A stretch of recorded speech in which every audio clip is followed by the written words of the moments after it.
untuk mendekati PKS agar mendukungnya dalam bakal cawapres Anies Baswedan. Caimin menyebut segera menemui PKS.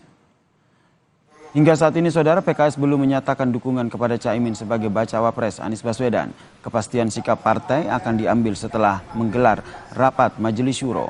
Menanggapi hal ini, saudara, Caimin menyebut secepatnya akan bertemu dengan PKS untuk mendapat dukungan dari mereka.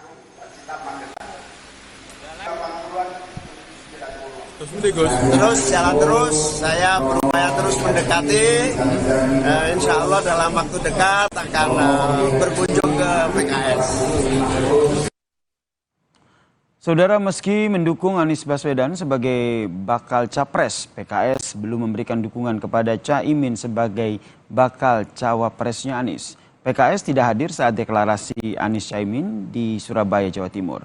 PKS juga tidak hadir saat rapat perdana Nasdem dan juga PKB. Kepastian sikap PKS akan dibahas di Majelis Syuro terlebih dahulu.